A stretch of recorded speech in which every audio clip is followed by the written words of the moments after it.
Días, señores miembros de esta comisión. Tenemos 10 minutos, 5 para su exposición y 5 para alguna pregunta que pudieran formularle a algunos de los miembros de esta honorable comisión. Correcto. ¿Comenzamos? Sí. Gracias. Soy el licenciado Fernando Ramírez Sainz.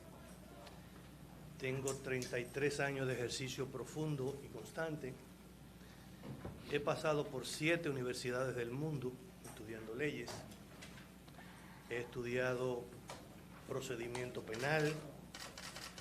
He estudiado Derecho Internacional Público y Privado. He estudiado Derecho Constitucional, posgrado, maestría, y el doctorado está prácticamente listo. No hemos podido concluirlo porque tenemos que salir varios meses del país y no podemos hacer eso. Hemos estudiado también procedimiento constitucional. Hemos trabajado en oficinas del Estado. Fuimos consultor jurídico en el antiguo Secretariado Técnico de la Presidencia, allá por los años de 1994. También hemos trabajado como fiscal adjunto para asuntos de narcotráfico en la época de Luis Nelson Pantaleón, que fue cuando se empezó a organizar la fiscalía. Manejamos la oficina, como dije, desde hace 33 años. Tenemos mucha experiencia y estamos aquí porque nos interesaría mucho el cargo de defensor del pueblo. Entendemos que podemos hacer el trabajo, que podemos hacerlo bien, que tenemos la capacidad y el empeño. Quedo a sus órdenes para las preguntas que tengan que hacerme. Bien. ¿Cuál es su opinión con relación a los derechos difusos y colectivos? El Estado Dominicano, desde hace ya algún tiempo, se ha embarcado en el modernismo jurídico que conlleva la defensoría por parte del propio Estado de los derechos colectivos y difusos. Los derechos colectivos y difusos, los intereses difusos y colectivos, no son otra cosa que aquellos derechos que se tienen para salvaguardar los intereses de cierta colectividad sobre un punto determinado o para defender y proteger aquellos bienes del Estado que se pueden deteriorar, como sería el medio ambiente, como serían los monumentos, la ecología y ese tipo de cosas. Esos son los derechos constitucionales que son colectivos y difusos, porque no es lo mismo el derecho constitucional que el derecho fundamental, son cosas diferentes.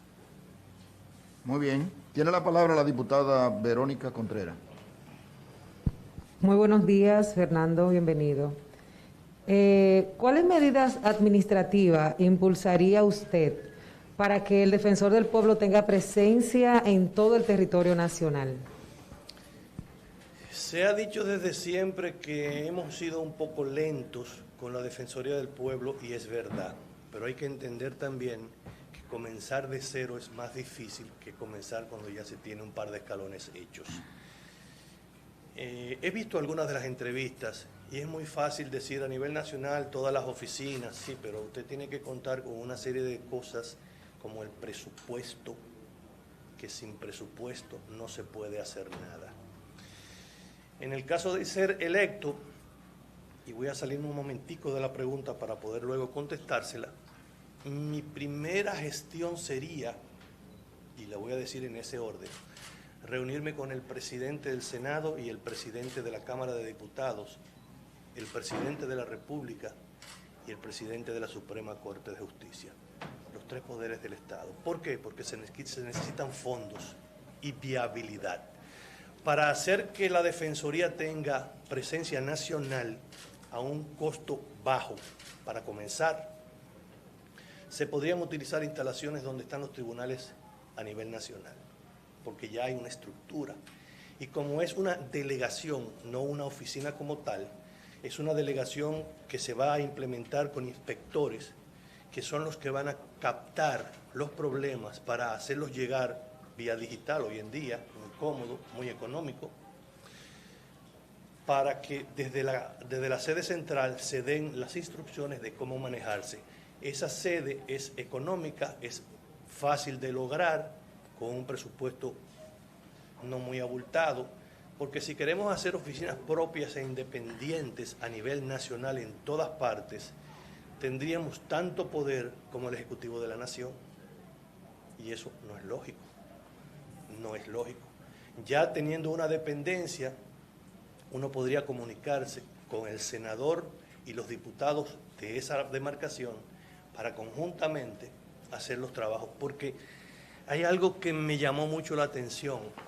La Defensoría del Pueblo se está proyectando, por lo que he podido ver en este panel, como el protector del humilde. Y eso no me parece mal, de hecho me parece interesante, pero no es la función primaria. La función primaria del Defensor del Pueblo está contemplado en el artículo 3 de la propia ley 1901. Es con relación a las actividades de la administración pública y de aquellas empresas privadas que trabajan al servicio público, por ejemplo, como las telefonías, los combustibles, que son privados pero de servicio público. No es para ir a resolver un problema de una cañada o resolver un problema de un inquilinato. Podría echarse una mano, ¿por qué no? La Fiscalía a veces resuelve asuntos civiles, que no es de su competencia, pero ve la viabilidad y lo hace. De esa misma manera lo podría hacer el Defensor del Pueblo, pero su centro es ese, el que he dicho, artículo 3 de la ley. Muy bien, No sé si contesto. muy bien, muchas gracias. Tiene la palabra la diputada Selvia Familia. Buenos días, señor Fernando David. De usted salir electo Defensor del Pueblo, ¿qué acciones o programas usted implementaría para verificar las condiciones y si se le están vulnerando sus derechos a los reclusos que están en las diferentes cárceles del país? Buena pregunta. Los derechos de los reclusos están minimizados por haber sido condenados. No es que no tengan derechos, pero son reducidos. La Defensoría debe trabajar conforme al llamamiento de alguno de ellos, no motus propio. Porque si hiciéramos motus propio, el departamento trabajaría como yo quiera, porque yo soy el defensor, y lo que yo le quiera poner atención, le pongo mayor atención, y lo que no me interese, no le pongo mayor atención. Debe ser al llamado. Ahora, si se recibe un llamado, lo único que hay que hacer en primera fase es descender al lugar para hacer un levantamiento de cuál es el problema. Y ya luego, en este caso particular, sería prudente reunirnos con las personas encargadas de las cárceles a fin de aunar esfuerzos y coordinar labores para dejar el tema resuelto. No es difícil. Bien, tiene la palabra el diputado Víctor Suárez. Gracias, presidente, y bienvenido. Hemos visto en los años que tenemos en el Congreso que nos toca en diferentes etapas evaluar aspirantes a diferentes posiciones y tan pronto son electos, no se corresponde ese vínculo permanente de lo que debe ser el check and balance, lo que debe ser sus ejercicios después de ser electo con lo que debe ser el papel del Congreso. Mi pregunta sería, ¿cuál propuesta tendría usted de ser electo de manera permanente, continua, su relación con el Congreso Nacional en ambas ramas de la Cámara de Diputados y del Senado, y en el caso de que incurra, no solamente usted, sino la oficina que vaya a dirigir, en algún incumplimiento de la función, cuál sería el procedimiento para nosotros poder investigar, sancionar ese tipo de inconducta? Recordarle, diputado, que debemos ser más directos a la pregunta y la respuesta debe ser un poquito más corta para poder darle oportunidad a los demás miembros. Lo que pasa es que va en dos sentidos. Sí, muchas gracias. La pregunta es complicada, pero se puede sintetizar bastante cómoda. Lo primero que dije al principio de mi exposición es que me reuniría con los tres poderes del Estado. ya eso contesta parte de la pregunta. Yo tengo que trabajar de manera unificada con esos poderes para poder echar para adelante la Defensoría del Pueblo. Ya luego que se tenga esa comunicación, que fue una parte de la que usted planteó, lo que se haría necesariamente, primero una divulgación de lo que sería la Defensoría del Pueblo y conforme las disposiciones legales, empezar a trabajar en las diferentes instituciones que tengan problemas, porque la que no tiene ningún llamamiento a problema o dificultad, uno no tiene por qué tocarla, porque no hay nada a la vista.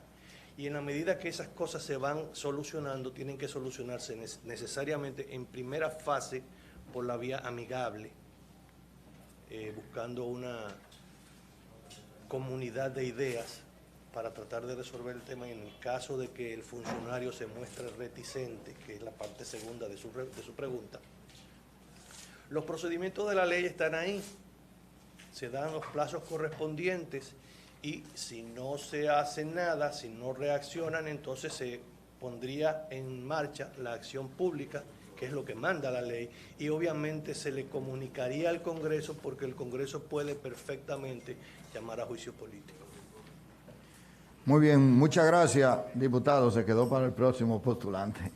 Muchas gracias por venir y le deseamos mucha suerte. Muchísimas gracias. Buenos días. Bien.